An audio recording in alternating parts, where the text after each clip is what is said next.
If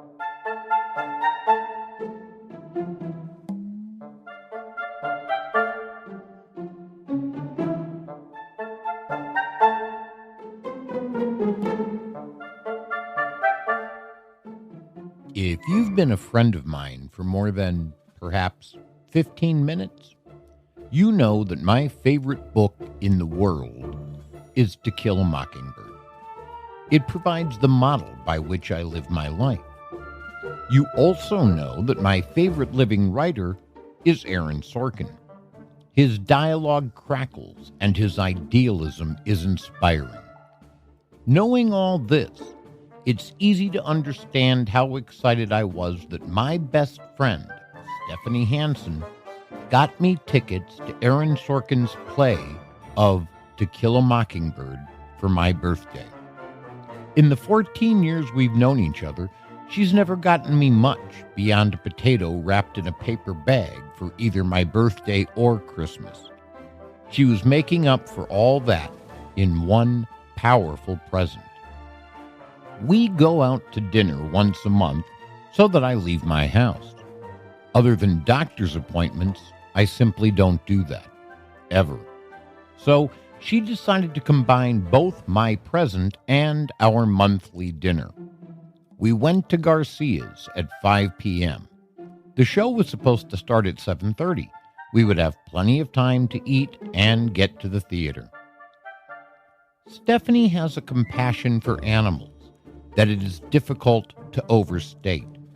For the last few months, she has been involved in helping to save dogs from death by getting them adopted prior to their euthanasia date. This is a beautiful thing to do. I can't complain about it. I admire it. Last night, she spent our dinner on the phone trying to save a dog. When she hung up the phone, she had to email someone to finish the project. She finished that just in time for them to bring our boxes to take home the leftovers. It was not our most sparkling dinner conversation. As we were leaving, I asked her, offhandedly, if she had the tickets. Her eyes grew wide as she realized she had forgotten them. They were on her kitchen counter, roughly 45 minutes away. She began to laugh uncontrollably. She nearly wet herself. She historically finds my suffering to be the funniest thing on earth. Fortunately, she lives with her ex-boyfriend. I suggested having him get in the car to meet us at the theater. She thought he could just send pictures of the tickets and we could use those to get in. I was certain that wouldn't work. Nevertheless, Tim sent her pictures of both the back and front of the tickets. Parking was difficult to find, so Stephanie dropped me off near the door so she could park while I got in line. A moment later, she texted the pictures. Look at them carefully below. Check the transcript. See the time? Yes, they were for the 2 p.m. performance. Even in the wildly unlikely event they would accept pictures of the tickets, there was no way on earth they would be willing to let us in with these. I called her and said, just to come get me. My hopes were dashed.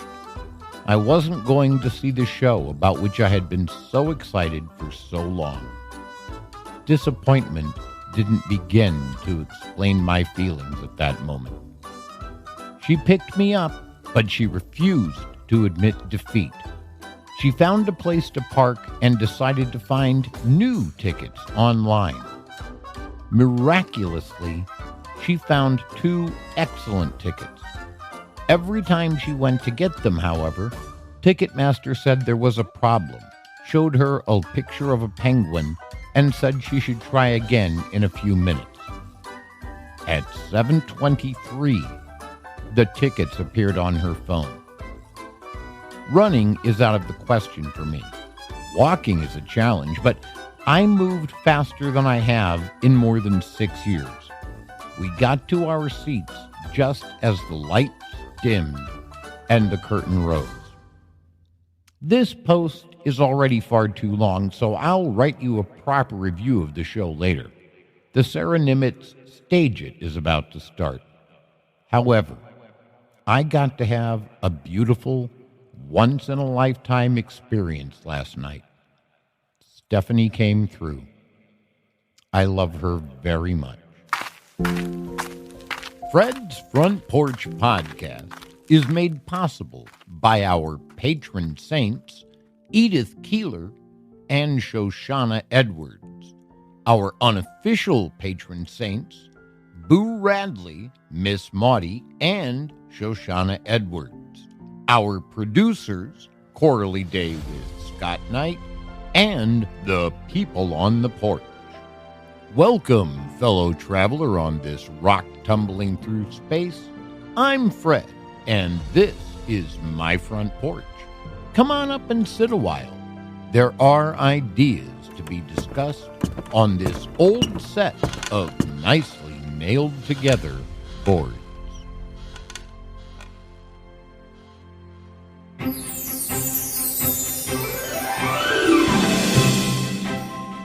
This is Speedy Shine, and I'm here to tell you that you can get a sticker with me on it if you join Smelly Old Man's Patreon. You can try it out for a whole month for free. If you like it, it's only $5 a month, and then I can get some more treatsers. I would jump on you and give you kisses, but you're not on the front porch yet. See you soon.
Heck, let's go out to the front porch. There are plenty of chairs out there, and it's still warm enough. I wondered why Atticus was inviting us to the front porch instead of the living room. Then I understood. The living room lights were awfully strong. We filed out, first Mr. Tate. Atticus was waiting at the door for him to go ahead of him. Then he changed his mind and followed Mr. Tate. People have a habit of doing everyday things under the oddest conditions. I was no exception. "Come along, Mr. Arthur," I heard myself saying. "You don't know the house real well. I'll just take you to the porch, sir." He looked down at me and nodded. I led him through the hall and past the living room. "Won't you have a seat, Mr. Arthur? This rocking chair is nice and comfortable." My small fantasy about him was alive again. He would be sitting on the porch. Harper Lee, To Kill a Mockingbird, Chapter 30. And now you know why this is Fred's Front Porch Podcast. I've spent most of my life wanting to be Atticus Finch. His belief that we need to get inside someone's skin and walk around in it a while so we can understand them helped me to develop the sense of empathy that made me into who I am today. His courage in standing up against the bigotry that infected his world inspires me to take positions on this show that I know will be unpopular with many of my friends. He never said, "To believe you can change the world is insanity. Failure to try is cowardice." But he could have. He taught me to speak the truth, regardless of the consequences I will face for it. His stand against violence is more of a moral choice than a fearful one. It's not that he's incapable of physical force. It's that he believes it solves nothing. How many times have you heard me say that on this show? My favorite book in American literature is To Kill a Mockingbird. It's a masterpiece. But it was published 2 years before I was born. The world has changed significantly since then. While it stands on its own, it was time to share it with a 21st century audience in a new way. And that was what Aaron Sorkin did. And Sorkin had the courage to do what I would have regarded, had anyone else attempted it, as an unforgivable sin. He showed us an imperfect Atticus. Atticus's respect for those who others hate is challenged by Calpurnia, who is his maid and the character upon whom my favorite television show, I'll Fly Away, is based. Respect people, she says, no matter who you're disrespecting by doing it. He is pressured by his own children to stand up to the evil, racist, drunk Bob Ewell in some sort of physical confrontation. But Atticus declines until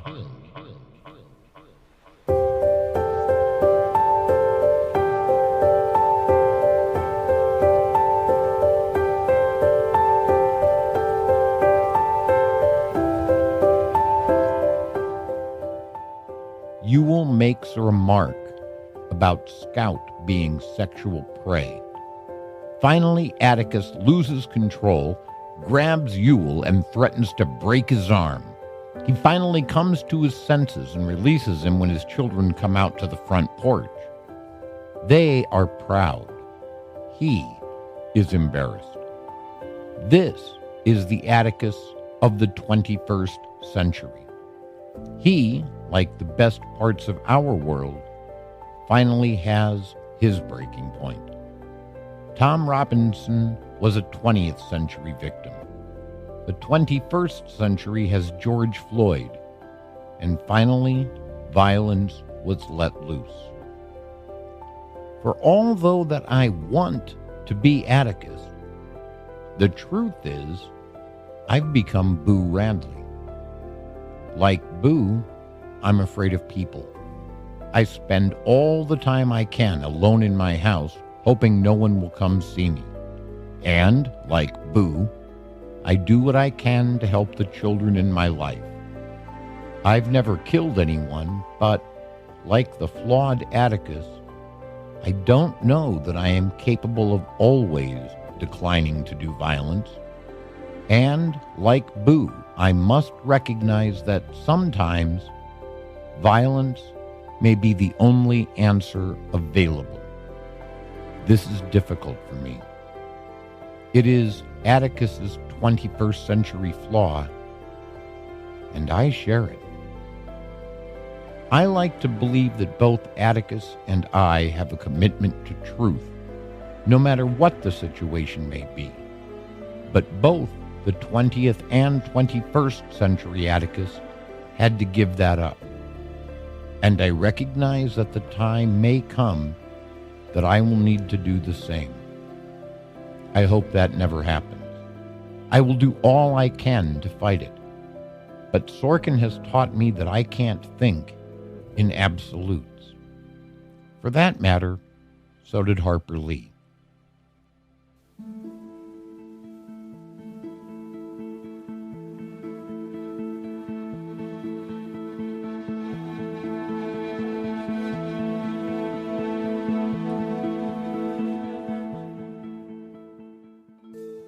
I never heard tell that it's against the law for a citizen to do his utmost to prevent a crime from being committed, which is exactly what he did. But maybe you'll say it's my duty to tell the town all about it and not hush it up. Know what had happened then? All the ladies in makeup, including my wife, would be knocking on his door bringing angel food cakes. To my way of thinking, Mr. Finch, taking the one man who's done you and this town a great service and dragging him with his shy ways into the limelight? To me, that's a sin. It's a sin, and I'm not about to have it on my head. If it was any other man, it'd be different. But not this man, Mr. Finch. Mr. Tate was trying to dig a hole in the floor with the toe of his boot. He pulled his nose, then he massaged his left arm. I may not be much, Mr. Finch, but I'm still sheriff of Macomb County. Bob Ewell fell on his knife. Good night, sir. Mr. Tate stamped off the porch and strode across the front yard. His car door slammed and he drove away. Atticus sat looking at the floor for a long time. Finally, he raised his head. "Scout," he said, "Mr. Ewell fell on his knife. Can you possibly understand?" Atticus looked like he needed cheering up.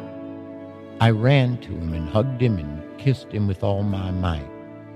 "Yes, sir, I understand," I reassured him. "Mr. Tate was right." Atticus disengaged himself and looked at me. "What do you mean?" "Well, it'd be sort of like shooting a mockingbird, wouldn't it?" Atticus put his face in my hair and rubbed it. When he got up and walked across the porch into the shadows, his youthful step had returned. Before he went inside the house, he stopped in front of Boo Radley. "Thank you for my children, Arthur," he said. Harper Lee, To Kill a Mockingbird, Chapter 30. There are times when the commitments to truth and nonviolence come into question. Nothing is ever quite so simple as it seems. Sometimes the lie and the violence are the right choice. Those times are few and far between, and as a general rule, I won't endorse either. But I agree with Atticus and Heck Tate. Bob Ewell fell on his knife. Thank you, Mr. Sorkin, for helping me to reconsider my own ideals.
next week on Fred's Front Porch Podcast.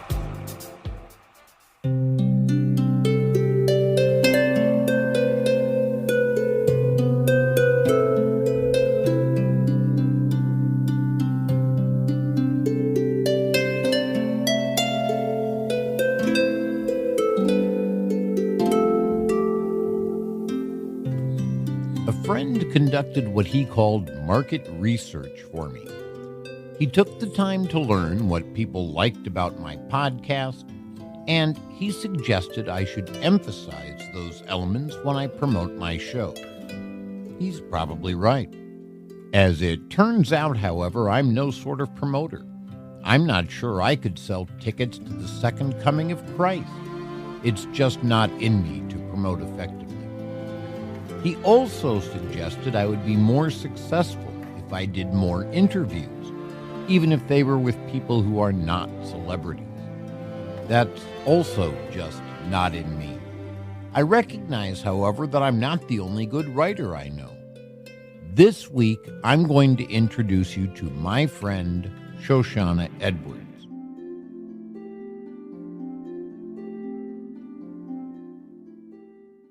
As we begin the new year, we find changes on our little front porch. We lost some old friends, and we gained some new ones. I hope our lost friends find their way back. Interstellar Chris and Hermione, we miss you. We're going to start a new subscription-only service for those who subscribe on Anchor and Spotify, and we will be able to give those people the same access to our show that our Patreon supporters get. I think. I have learning yet to do. It seems that I will have to cancel listener support, and I don't feel good about that. So, A.A. Milne and Corey, I think you will be able to get more from subscription than simple listener support. And I thank you for all the support you've given us so far. We have both a new patron saint, who is also, for the next 2 months, an unofficial patron saint. I've never had that before. Shoshana Edwards paid for my writing coaching with the great David Gerald this month, and she increased her Patreon to the patron saint level. I couldn't be more grateful. The following are people who are deeply important to me.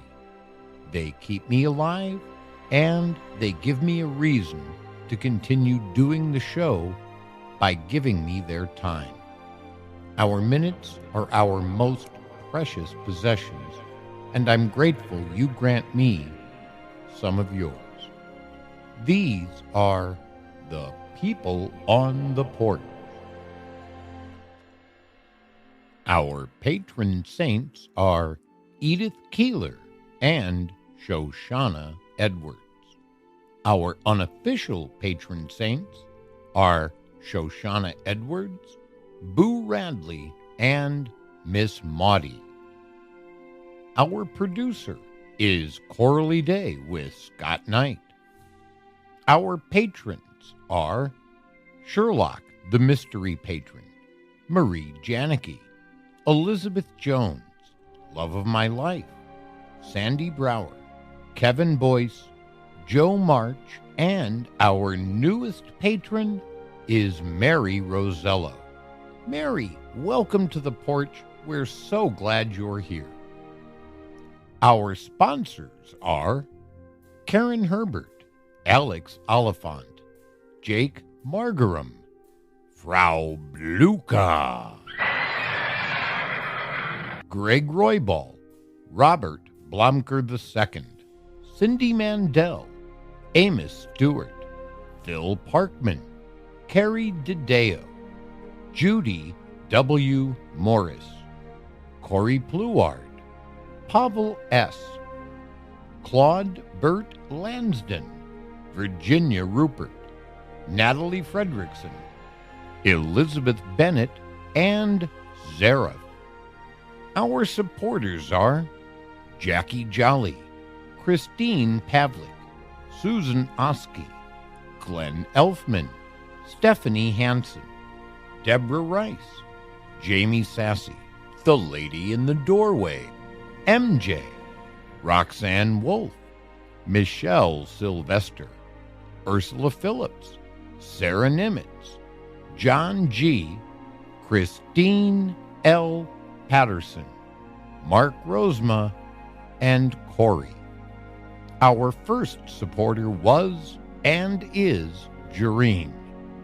Our anchor supporters have been A.A. Milne and Corey. Thank you for helping me to shine. As one of the people on the porch advised me, I ain't gonna dim my light for no one.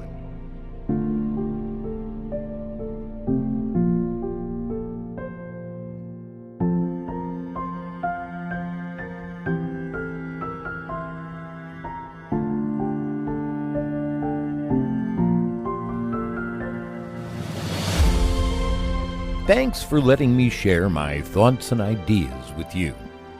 Get your episodes of Fred's Front Porch early and commercial-free on Patreon. And now, check out our new website at fredsporch.info. There's no punctuation, and yes, it bugs me too. But welcome to the internet. I'll talk to you next week.